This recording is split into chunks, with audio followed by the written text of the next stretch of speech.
तो good morning class, हम लोग स्टार्ट करते हैं, तब तक लोग जुड़ते रहेंगे। खनिज के बारे में आपका ये दूसरा चैप्टर है, आई थिंक दूसरा ही चैप्टर है।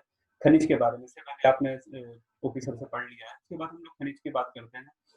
तो आपको ये ज्योग्राफी में शायद पढ़ाया गया होगा कि अर्थ कैसे बनी है, उसका उसको कैसे उसका निर्माण कैसे हुआ कि जब बहुत सारे डस्ट या बहुत सारी गैसें डस्ट और गैसें मिल करके क्या होते थे, एक जगह एकत्रित हुए और उससे क्या हुआ, पृथ्वी ग्रह का निर्माण हुआ।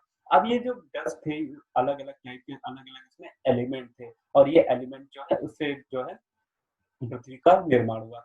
पृथ्वी पे लगभग 3000 से ज़्यादा पृथ्वी पर लगभग 3000 से ज़्यादा एलिमेंट पाए जाते हैं, यानी 3000 से ज़्यादा तत्व पाए जाते हैं। तत्व क्या होते हैं? तत्व की एक यूनिक प्रॉपर्टी होती है, मतलब एक उनका एक अलग प्रकृति होती है, हर तत्व की अपनी प्रकृति होती है। इसी इसी प्रकृति के अनुसार उनको अलग-अलग वर्गीकृत किया गया है और इसको जो है आपको मतलब आगे पढ़ाया जाएगा कि एक वर्गीकृत सारणी बनाई गई है, उनकी प्रकृति और उनके स्वभाव के कारण एक सारणी बनाई गई है। अब जो हमें जो भी तत्व होते हैं, जो पृथ्वी पे जो तत्व जितने भी विद्यमान हैं, वो कुछ तो मुक्त रूप में मिल जाते हैं और कुछ हमको मिलते हैं संयुक्त रूप से मिलते हैं। मुक्त रूप कैसे हो गया कि हमको डायरेक्टली या तो उसमें कुछ थोड़ी-सी बहुत उसमें अशुद्धि होगी और उसको हम लोग जल्दी से शुद्ध करके और उसको हम लोग तुरंत प्राप्त कर सकते हैं। लेकिन कुछ तत्व ऐसे होते हैं जो संयुक्त रूप से पाए जाते हैं। संयुक्त रूप से मतलब उसके साथ कोई और तत्व जुड़ा हुआ होता है। जैसे बहुत सारी धातुएँ होती हैं, सोना-चांदी की अगर हम लोग बात कर लें तो ये हमें मुक्त रूप से ही मिलता है। मुक्त रूप से मतलब कि उसमें थोड़ी बहुत धूल-मिट्टी, क्योंकि पृथ्वी पर मैक्सिमम सबसे ज़्यादा अगर कुछ पाया जाता है तो वो सिलिका है। सिलिकॉन सिलिका से ही वो मिल करके मतलब उसका कुछ अशुद्धियाँ उसमें सोने पे मिल जाती हैं। क्योंकि जो सोना होता है वो पहाड़ी द्वारा पहाड़ की जो नदियाँ बहती हैं उसके माध्यम से क्या बोलते हैं जलोढ़ द्वारा प्राप्त होता है। मतलब घाटियों से ही हमको प्राप्त होता है। सोना कहाँ-कहाँ पाया जाता है ये आपको मालूम है, जो ज्योग्राफी में पढ़ाया गया होगा, कर्नाटक के क्षेत्र जो भी हैं, वहाँ पे सोने की प्राप्ति होती है। लेकिन अ, चाँदी भी इसी तरीके से क्या है हमको प्राप्त होता है। लेकिन बहुत सारे तत्व ऐसे होते हैं जो शुद्ध रूप से नहीं मिलते हैं। मतलब वो किसी और तत्व से जुड़े हुए होते हैं। जैसे कुछ तत्व होते हैं, जैसे कुछ धातुएँ होती हैं, वो किसी अधातु के साथ जुड़ी हुई होती हैं। जैसे हम एल्युमीनियम की बात करते हैं। एल्युमीनियम जो होता है वो किसी अधातु के साथ जुड़ा होता है। अधातु जैसे हमारी जैसे कि हम बात कर लेते हैं सिलिका से जुड़ी सल्फर से जुड़ जाता है या हम इसकी बात करते हैं कि ऑक्सीजन से जुड़ जाता है। तो इस तरीके से जुड़ करके मतलब एक कंबाइंड एक यौगिक टाइप का कंपाउंड जिसको बोलते हैं, वो कंपाउंड एलिमेंट बना देता है। कंपाउंड और मिक्सचर में आपको डिफरेंस मालूम होगा। कंपाउंड जो होता है उसमें क्या होता है कि जो भी तत्व 2 या 2 से अधिक जब तत्व मिलते हैं, तब क्या होता है कि 2 या 2 से अधिक तत्व एक निश्चित अनुपात में जब हम लोग मिलाते हैं, जब वो यौगिक बन जाते हैं। मिक्सचर में क्या होता है कि उसमें कोई मिश्रण में जो होता है, कोई निश्चित अनुपात नहीं होता है। जैसे उसका एग्ज़ाम्पल हम लोग लेते हैं, चीनी और नमक को अगर हम लोग मिलाते जा रहे हैं, तो क्या होगा कि उसमें हम कोई अनुपात नहीं रखते हैं और एक मिक्सचर तैयार होता है। लेकिन अगर हम जल की बात करते हैं, तो जल में 2 भाग हाइड्रोजन के और 1 भाग ऑक्सीजन का जुड़ता है, तो ही जो है जल का निर्माण होता है। अगर कहीं 2 भाग हाइड्रोजन के जुड़ जाएँ और 2 भाग ऑक्सीजन के जुड़ जाएँ, तो हमें जल प्राप्त नहीं होगा, वो कुछ और यौगिक बन जाएगा। तो यौगिक में क्या होता है, जो कंपाउंड एलिमेंट है, उसमें क्या हो गया कि जो भी हमारा पदार्थ बनेगा, जो भी हमारा तत्व नया बन रहा है, वो क्या होगा, एक निश्चित अनुपात से बनेगा। लेकिन मिक्सचर में क्या होगा, उसमें कोई निश्चित अनुपात नहीं होगा। तो सोना-चांदी की हमने बात की है, ये मुक्त अवस्था में पाए जाते हैं और एल्यूमीनियम हो गया या इसके अलावा कॉपर हो गया, ये संयुक्त अवस्था में पाए जाते हैं। तो खनिज का मतलब होता है कि खनन मतलब खोद के निकालना, इसकी गुफाओं पृथ्वी पर जो भी गुफाएँ होती हैं या ज़मीन की या भूपट को थोड़ा बहुत खोद करके जो भी हमें तत्व प्राप्त होते हैं, वो हमारे खनिज कहलाते हैं। अब इसमें देखिए लिखा हुआ है कि खनिज प्राकृतिक तत्व है, ठीक? जो प्रकृति में प्राप्त किया जाता है, जो मुख्यतः अजैव प्रक्रियाओं से बना होता है, भूमि से खोदकर निकाले गए पदार्थों को खनिज कहते हैं, ठीक? खनिज प्राकृतिक तत्व हैं जो प्रमुखतः अजैव प्रक्रियाओं से बने हैं, भूमि से खोदकर निकाले गए पदार्थों को खनिज कहते हैं। देखिए जैव क्रियाएँ जो जीवों के द्वारा की जाती हैं, वो जैव क्रियाएँ कहलाती हैं। अजैव क्रिया जो प्रकृति के द्वारा की जाती है, जैसे भूकंप का आना, ज्वालामुखी का फटना, ये सब क्या है, अजैव क्रिया है। आंधी बारिश, ये सब क्या चीज़ है? अजैव क्रिया, ये प्रकृति के द्वारा की जाती है, इसमें जैविक जीवियों जीवों का कोई हस्तक्षेप नहीं होता है। तो जो खनिज की बात करते हैं, तो खनिज की प्रॉपर्टी यही होती है कि अगर हम खनिज की बात करें कि डिफाइन कीजिए कि खनिज क्या होती है, तो खनिज जो होती है उसमें वो जो है क्या है अजैव क्रिया द्वारा बनना चाहिए। जैसे ज्वालामुखी, मैग्मा के बारे में आप जानते होंगे। मैग्मा मतलब जो ज्वालामुखी से निकलने वाला पदार्थ क्या होता है, वो एक जो ज्वालामुखी का फटना होता है, वो क्या है अजैव क्रिया है। वो नेचुरली जो होती है, जो नेचुरल प्रोसेस है ये, मतलब ये प्रकृति के द्वारा की जाती है। तो उसके थ्रू जो हम लोग को धातुएँ और जो भी मिलता है वो एक तरीके से क्या है हमारा खनिज होता है। इसी तरीके से कोयला हो गया, पेट्रोलियम हो गया, ये लाखों अरबों से चली आ रही प्रक्रियाओं के माध्यम से ये चीज़ें बनती हैं। अब इसकी प्रॉपर्टी ये होती है कि खनिज जो होता है कठोर होना चाहिए, ठीक है? खनिज जो भी हमको प्राप्त होता है वो कठोर अवस्था में प्राप्त होता है और या क्रिस्टली होना चाहिए। क्रिस्टल मतलब कि उसके जैसे कि हमारा डायमंड क्या होता है? क्रिस्टल होता है, ठीक है? बहुत सारी चीज़ें जो है क्रिस्टल फॉर्म में होती है। वो अणुओं की एक स्ट्रक्चर होता है, अणुओं का एक संरचना होती है जिसको क्रिस्टल फॉर्म बोला जाता है। इसमें दूसरा पॉइंट लिखा हुआ है खनिज धातु और अधातु तत्वों का यौगिक भी हो सकता है। वही चीज़ हमने बताई कि जैसे कि एल्युमिनियम हमारी होगी, इसमें लिखा भी हुआ जो बॉक्साइट जो एलिमेंट जो भी खनिज पाया जाता है, वो क्या है एल्युमिनियम और ऑक्सीजन का मिक्सचर होता है। देखिए पृथ्वी पे ज़्यादातर जो भी धातुएँ ऐसी हैं जो जल के साथ या ऑक्सीजन के साथ क्रिया करती हैं, वो मुक्त अवस्था में नहीं मिलेंगी, वो संयुक्त अवस्था में मिलेंगी क्योंकि ऑक्सीजन और जल की मात्रा इतनी ज़्यादा होती है कि वो क्रिया करके कुछ और पदार्थ बना ही देती है। हाँ, कुछ ऐसे तत्व होते हैं जो जल्दी क्रिया नहीं करते हैं, जैसे सोना-चांदी है, ये जल्दी क्रिया नहीं करते हैं, किसी भी अन्य तत्व के साथ।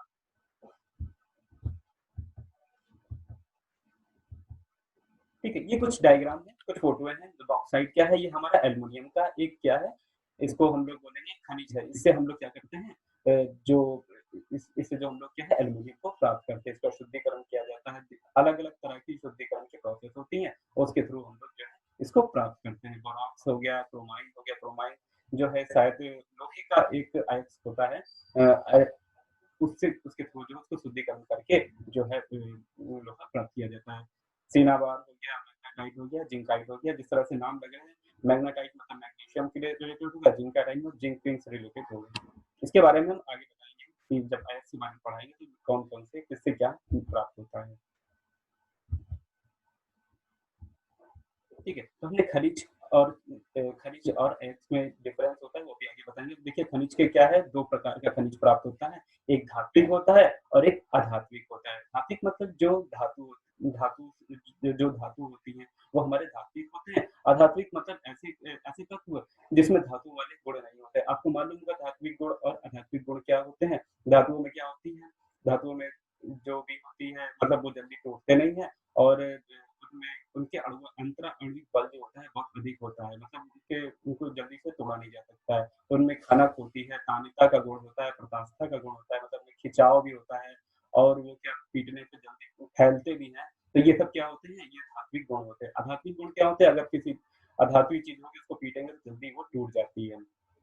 और उसमें तानिता का गुण नहीं होता है जल्दी, अगर उसको गर्म करके पिघला करके कोई तार खींचा जाए तो वो नहीं हो सकता है। धातुओं में एक गुण होता है कि अगर जैसे कि हम लोग सोना है, चांदी है, अगर इसको पिघलाएँगे, इसको गर्म करेंगे तो क्या है, हम लोग उसको फैला सकते हैं और उसका कोई तार भी मतलब उसको तान्यता का गुण मतलब इसमें तनता चला जाएगा, मतलब उसका तार बनाया जा सकता है आराम से।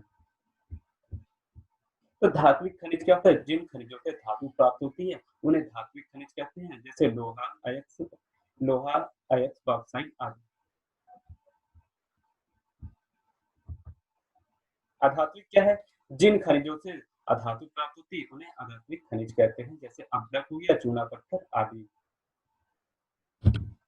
एक छोटी-सी वीडियो है।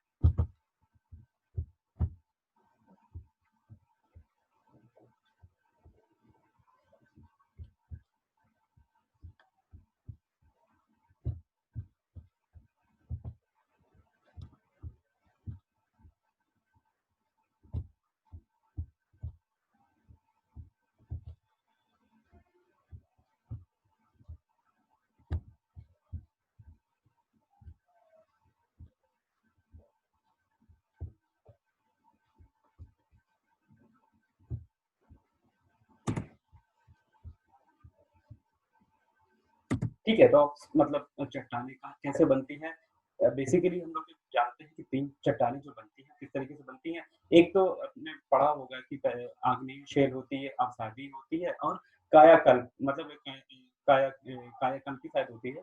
कायाकल्प 3 प्रकार की चट्टानें पाई जाती है। आग्नेय शेल जो होती है सबसे बेसिक सेल होती है, वो चट्टान होती है और इससे ये कैसे बनती है कि ये सबसे जब ज्वालामुखी फटते हैं, जो मैग्मा निकलता है, उसके माध्यम से ये निकलती है। तो इस वीडियो में वही चीज़ समझाई जा रही है।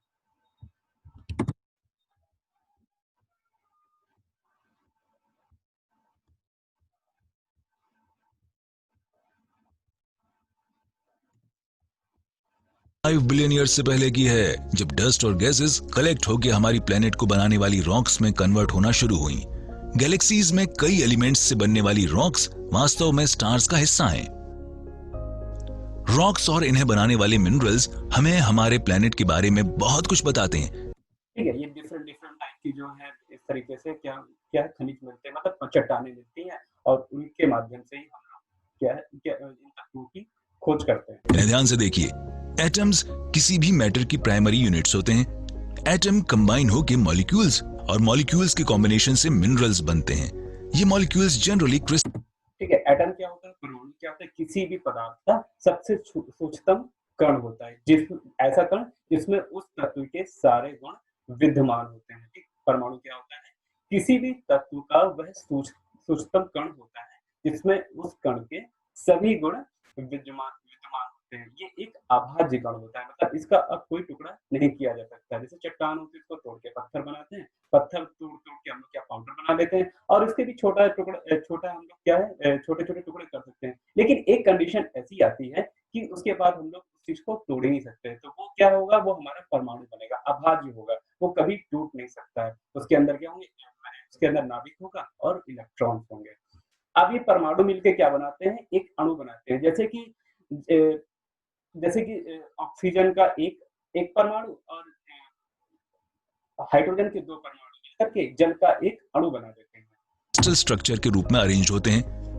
मिनरल्स सेमी मोल्ट और ये अणु मिलकर के क्या बना देते हैं, एक एक क्रिस्टल बना देते हैं। ठीक है, तो उसकी एक स्पेशल संरचना होती है, मतलब एक विशेष संरचना होती है क्रिस्टल। रॉक मैग्मा से क्रिस्टलाइज होते हैं। जब मैग्मा ठंडा होकर सॉलिड में कन्वर्ट होता है तो ये इग्नियस रॉक बनाता है। ठीक है, ज्वालामुखी से जो निकलता है वो क्या कहलाता है, मैग्मा कहलाता है। मैग्मा या इसको हिंदी में बोलेंगे लावा। ये rock 3 primary rocks igneous, sedimentary और मेटामॉर्फिक रॉक्स में। ठीक है, इग्नियस मतलब क्या हो गया, हमारी आग्नेय जो होती है, आग्नेय जो ज्वालामुखी से जो मैग्मा निकलता है वो आग्नेय होती है। उसकी एक प्रॉपर्टी ये होती है कि इसके अंदर कोई भी जीवाश्म नहीं पाया जाता है। जीवाश्म मतलब कोई, जैसे कि बहुत सारी चट्टानें ऐसी पाई जाती हैं जिसमें जीवों जीवों से रिलेटेड कोई चीज़ मिल जाती है, उनकी हड्डी या कुछ उनके प्राचीनतम जो भी मतलब कुछ भी अवशेष होते हैं वो मिल जाते हैं, तो वो इसके अंदर नहीं पाया जाता। जो हमारी आग्नेय सेल जो होती हैं, ये चट्टानें जो भी होती हैं, इनके अंदर कोई भी जीवाश्म नहीं पाया जाता है। में से एक है ग्रेनाइट, इग्नियस रॉक है। ये अर्थ की ठीक है, ग्रेनाइट जो हमारी होती है वो कैसी है, आग्नेय शेल होती है, मतलब आग्नेय चट्टान। ग्रेनाइट का कहाँ यूज़ होता है ये आपको पता है। कई कॉन्टिनेंट्स में पाई जाती है। स्लो कूलिंग होने की वजह से इनके क्रिस्टल्स बहुत बड़े होते हैं। वॉल्केनो इरप्शन के समय लावा तेजी से ठंडा होकर छोटे छोटे क्रिस्टल्स बनाता है, जो बाद में एक्सट्रूसिव इग्नियस रॉक में कन्वर्ट हो जाता है। ज्यादातर ओशन फ्लोर और मून बेसाल्ट रॉक से बना है। ये रॉक्स समय समय पर वेदरिंग इफेक्ट के कारण टूटती रहती हैं। इन रॉक्स के ठीक है, अब जो आग्नेय शेल होती है, ये जब बाहर निकलती है, ठंडी हो जाती है, क्रिस्टल के फॉर्म में कन्वर्ट हो जाती है। अब ये क्या होती है, कुछ जैसे कि जो वातावरण है वहाँ पे बहुत सारे क्या ताप दाप जब इस पे पड़ती है, तो ये क्या होती है, धीरे-धीरे टूटा करती है। वो इस वीडियो में आगे स्मॉल दिखाया है। फ्रेगमेंट्स यानी देखिए इसमें छोटे क्या है, छोटे टुकड़े लेक्स, रिवर्स इस और तरीके ओशन से की ये तलछटी पे टूटती जमा रहती होते रहते हैं। सेडिमेंट्स लेयर्स कॉम्पैक्ट और सीमेंट होके लंबे समय के बाद सैंडस्टोन जैसी सेडिमेंट्री रॉक्स बनाती हैं। ठीक है। अब ये क्या है, जब टूट के फैल जाती है, उसके क्या होता है कि कंप्रेस हो जाते हैं, दाब के कारण कंप्रेस होकर के ये क्या बना देती है, चट्टानें बनाती है। जैसे कि आपने लाल पत्थर जो देखा होगा दिल्ली में लगे हुए होते हैं, दिल्ली जो लाल किले पे जो लगे हुए पत्थर हैं, वो कैसे हैं, वो अवसादी सेल के पत्थर हैं। मतलब वो क्या हुआ, कंप्रेस हुए हैं, एक के बाद मतलब उसमें कंकड़ आपस में जुड़ते चले गए और एक चट्टान बना दिया मतलब। लाइमस्टोन भी एक सेडिमेंट्री रॉक है। ये रॉक्स मरीन ऑर्गेनिजम्स के रिमेन्स यानी अवशेषों या सेडिमेंट्स में होने वाले केमिकल रिएक्शन से बनती हैं। लाइमस्टोन के फॉसिल्स यानी जीवाश्म अर्थ पे बहुत पहले होने वाले क्लाइमेट चेंज और लाइफ के एक्सटिंक्शन यानी विलुप्ति को सिद्ध करते हैं। क्या आपको पता? ठीक है, ये देखिए ये क्या है, अवसादी सेल जो होती है, अवसादी सेल कैसे बनती है, जो हमारे जो पहला जो भी आग्नेय शेल थी वो टूट के जब अलग होती है और उसके ऊपर क्या है, एक के ऊपर एक परत जो है जमा होने लगती है। अब इसके बीच में क्या है, जीवाश्म भी आ सकते हैं, वो जीवाश्म भी इसके अंदर क्या हो जाते हैं, जम जाते हैं, मतलब परतों के बीच में आ जाते हैं। पता है कि आपके पैरों के नीचे की जमीन लगातार मूव कर रही है। डिफरेंट कॉन्टिनेंट्स और ओशनिक क्रस्ट में प्लेट टेक्टोनिक। ठीक है, इसमें ये दिखाया जा रहा है कि जो भी अर्थ हमारी है, आपको पता है कि वो हमेशा जो भी धरातल है, वो हमेशा मूव करता रहता है। जो समुद्र होता है, वो पीछे से धक्का लगाता रहता है। जैसे हिमालय की आपको मालूम है, हिमालय की जो चोटी होती है, उसकी लंबाई बढ़ती जा रही है। क्यों बढ़ती जा रही है? क्योंकि जो समुद्र है, हिंद महासागर, वो पीछे से उसको धक्का लगा रहा है और वो मतलब साल में या महीने में 1 मीटर बढ़ता चला जा रहा है। इस प्रोसेस के मुताबिक पुलिंग, पुशिंग और स्लाइडिंग होती है। ये प्रोसेस रॉक्स को हीट करने के साथ साथ स्क्वीज भी करती है, जिससे मिनरल्स रियलाइन या क्रिस्टलाइज होकर मेटामॉर्फिक रॉक में कन्वर्ट हो जाते हैं। रूफ टाइल्स में यूज होने वाली स्लेट और मार्बल मेटामॉर्फिक रॉक्स के एग्जाम्पल हैं। रॉक्स और मिनरल्स में होने वाले चेंजेस से हम उनके ओरिजिन को समझ सकते हैं। जियोलॉजिस्ट्स रॉक्स के साइज, शेप, कलर और उनमें मिनरल्स के अरेंजमेंट के बेसिस पे उन्हें क्लासिफाई करते हैं। रॉक की कई लेयर्स इस तरह के सेक्शंस बनाती हैं। अनुभव इकट्ठा करके आप किसी रॉक सेक्शन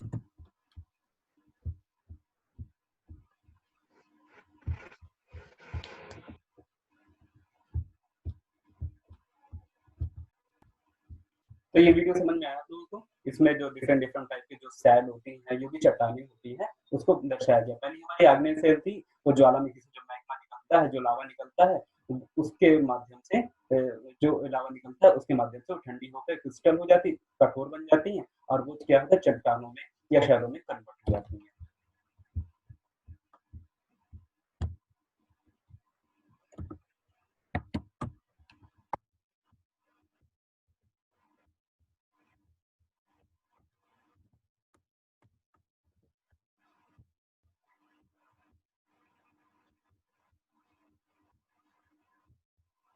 वीडियो समझ में आया? एक बार रिप्लाई दीजिए। क्लियर था कि नहीं था? यस क्लियर था, समझ में आया? यस चट्टानों के बारे में जो बताया गया था। Yes sir.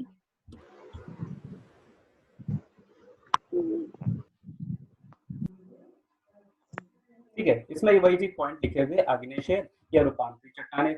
आग्नेय शेल वही होती है या चट्टानों की बात करते हैं कि जो ज्वालामुखी से प्राप्त होती है, ज्वालामुखी से जो लावा निकलता है, मैग्मा निकलता है, वो जब क्रिस्टल फॉर्म में होता है, मतलब ठंडा हो जाता है और चट्टानों में कन्वर्ट हो जाता है। अब ये चट्टानें क्या होता है कि प्रेशर, दाब दाब के कारण ये क्या होती है, टूटा करती है। टूटने से क्या होता है, इनके छोटे छोटे टुकड़े बन जाते हैं और फिर क्या होता है, एक के ऊपर ये एक परत जमने लगती है। अब इनके बीच में क्या होता है कि कभी कभी कोई जीवाश्म उसमें जुड़ जाता है। तो जो हमारी जो अवसादी सेल जो होती है, जो हमारी अवसादी चट्टानें जो होती है, वो क्या होती है, उसमें जीवाश्म होता है। लेकिन जो आग्नेय शेल होती है, इनमें जीवाश्म नहीं पाया जाता, कोई भी अवशेष नहीं पाया जाता है।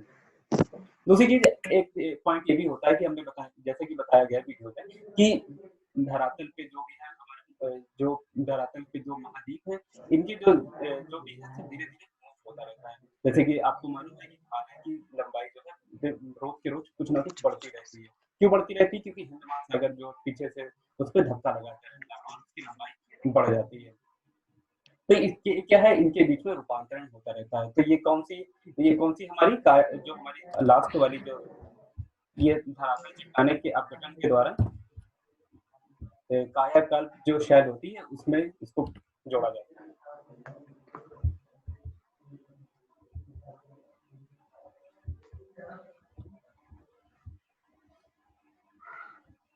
ठीक है, अब क्या है, अयस्क क्या होते हैं, अयस्क की बात करते हैं।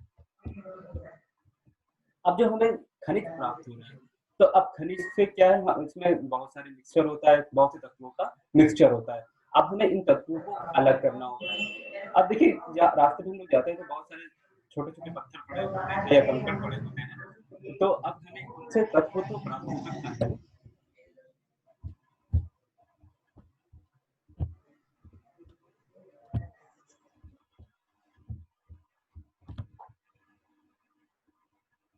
रास्ते पे जाते हैं तो बहुत सारे तत्व जो भी कंकड़ पत्थर पड़े रहते हैं तो वो कई तत्वों से मिलकर बना होगा। लेकिन अब कंडीशन ये आती है क्या उसके अंदर उन तत्वों की कितनी मात्रा है, ठीक है? जो भी कंकड़ पत्थर पड़े हुए ऐसी बात नहीं है कि उसके अंदर कोई तत्व नहीं होगा या वो बेकार है। उसके अंदर भी कुछ ना कुछ तत्व होगा। हो सकता है उसके अंदर सोना हो सकता है उसके अंदर चांदी हो, मैग्नीशियम हो सकता है या यूरेनियम भी हो सकता है। लेकिन क्या है हमको ये इसमें मालूम होना चाहिए कि उसकी कितनी मात्रा है। मान लीजिए 20% है, 10% है, 60% है या 70% है।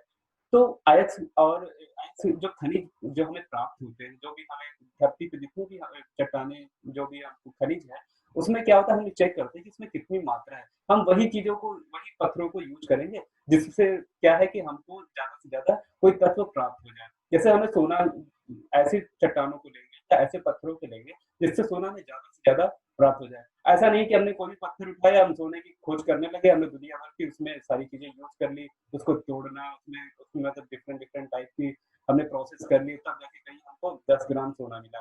तो फ़ायदा क्या हुआ जितना हमको मिलना नहीं है, उससे ज़्यादा तो हमारी इसमें लागत लग गई है। तो हम ऐसे पत्थरों को सर्च करेंगे जिसमें हमारा मटेरियल तो यूज़ हो, मतलब उसको शुद्धिकरण के लिए जो भी ये प्रोसेस है, वो प्रयोग में हो और हमें ज़्यादा से ज़्यादा उसका आउटपुट मिल जाए। तो अयस्क वो तत्व होते हैं, ऐसे खनिज होते हैं जिसमें ये तत्वों की मात्रा ज़्यादा होती है, ठीक है? ऐसे अयस्क वो होते हैं जिसमें तत्वों की मात्रा ज़्यादा होती है। तो ऐसे खनिज जिसमें धातुओं आसानी से कम लागत में प्राप्त किया जा सके, जैसे कि अलग-अलग किसी पत्थर में एल्यूमीनियम की मात्रा ज़्यादा है, किसी पत्थर में एल्यूमीनियम की मात्रा कम हो सकती है। तो हम ऐसे पत्थर प्रयोग करेंगे जिसमें हमें एल्यूमीनियम ज़्यादा से ज़्यादा प्राप्त हो जाए। ऐसे खनिज देखिए इसमें लिखा हुआ है ऐसे खनिज जिसमें धातु आसानी से कम लागत में प्राप्त हो जाए, अयस्क कहलाते हैं। अयस्क वह खनिज है जिनसे सुविधा और लाभ के लिए धातु या महत्वपूर्ण तत्व निकाला निकाली जाती है। ठीक है, अयस्क वैसे ऐसे खनिज हैं जिससे कि कोई धातु आसानी से और जिसको निकालने से हमें लाभ प्राप्त होगा, मतलब ज़्यादा से ज़्यादा हमें वो तत्व प्राप्त हो जाए।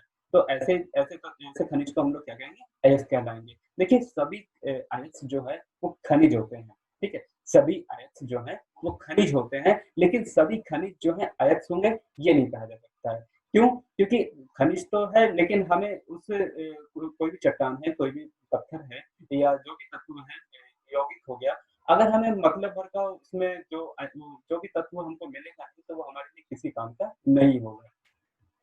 तो इसीलिए सभी अयस्क अयस्क का मतलब है कि जो मान लीजिए हम लोहे की खोज कर रहे हैं कि हम चाहते हैं कि हम मेरे पास लोहे का व्यापार है और हम चाहते हैं कि लोहा हमको ज़्यादा से ज़्यादा प्राप्त हो, तो हम ऐसे पत्थरों को सर्च करेंगे जिससे हमें लोहा ज़्यादा मात्रा में प्राप्त हो। हम किसी रास्ते पे चलते हुए पत्थरों का प्रयोग नहीं करेंगे क्योंकि उसमें लोहा तो मिल सकता है, मान सकते हैं कि 2% लोहा मिल जाए, लेकिन दुनिया भर की प्रोसेस करने के बाद हमको उसमें सिर्फ 2% लोहा मिलेगा, तो उससे हमें हमें कोई फ़ायदा नहीं होगा। पृथ्वी खनिज और अयस्कों का मुख्य स्रोत है। इस अयस्कों में मेटल का अच्छा प्रतिशत होता है, जिसे हम कह सकते हैं कि सभी खनिज अयस्क नहीं होते हैं। ठीक है? सभी खनिज अयस्क नहीं होते, लेकिन सभी अयस्क खनिज होते हैं। तो अगर कभी अंतर पूछा जाए कि खनिज और अयस्क में क्या फ़र्क होता है, तो आप यही लिखेंगे कि अयस्क तो खनिज होते हैं, जो जितने भी अयस्क हैं, वो सब खनिज हैं, लेकिन सभी खनिज जो हैं वो अयस्क नहीं कहा जा सकता है, ठीक है? कहा नहीं जा सकता इसको। पृथ्वी के भूपटल में धातुओं की प्रचुरता एल्युमिनियम सबसे ज़्यादा पाया जाता है 8.1 पाया जाता है, ठीक है? 8.1 पाया जाता है, आयरन 5.0 पाया जाता है, कैल्शियम 3.6 पाया जाता है, सोडियम 2.8 पाया जाता है, पोटेशियम 2.6 पाया जाता है और मैग्नीशियम 2.1 पाया जाता है। सबसे ज़्यादा किसकी मात्रा है? एल्युमिनियम की मात्रा है, फिर उसके बाद आयरन की मात्रा है। भारत में सबसे ज़्यादा लोहा पाया जाता है, लेकिन बहुत सी धातुएँ ऐसी हैं जिनका आयात किया जाता है और बहुत सी धातुएँ ऐसी हैं जिसका यहाँ से निर्यात किया जाता है, यहाँ से भेजी जाती है। आयात मतलब अगर कोई चीज़ धातुओं की कमी पड़ रही है तो वो बाहर से मँगाई जाती है।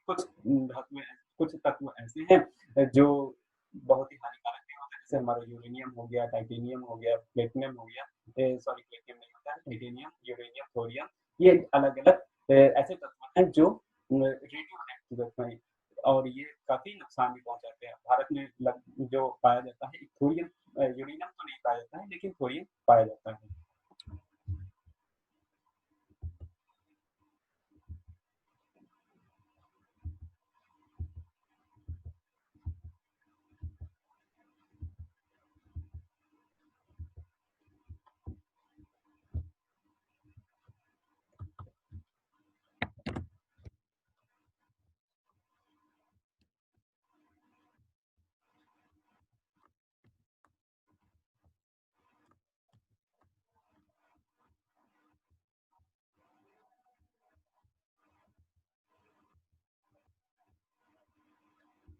समझ में आया?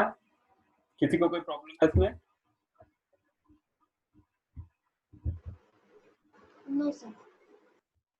क्वेश्चन अगर देंगे तो आप लोग कर लेंगे इसको?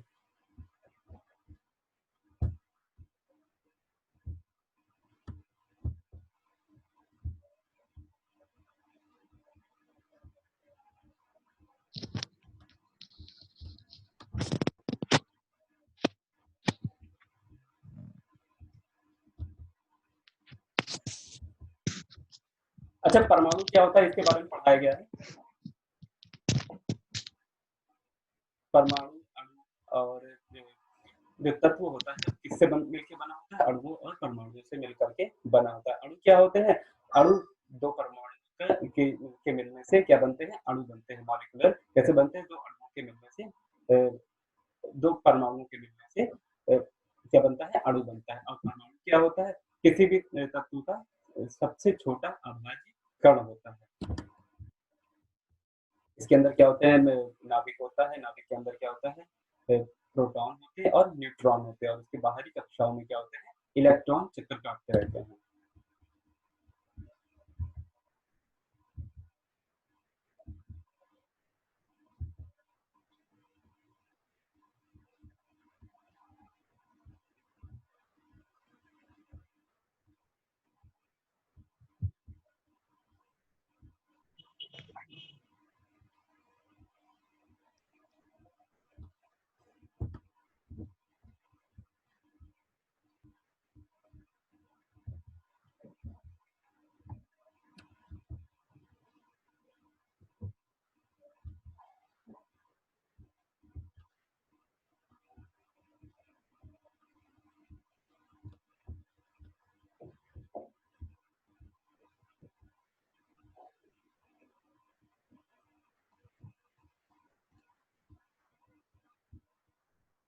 तो आज के लिए इतना ही रखें। नेक्स्ट क्लास में हम लोग आगे के बारे में पढ़ेंगे। ठीक है, थैंक यू।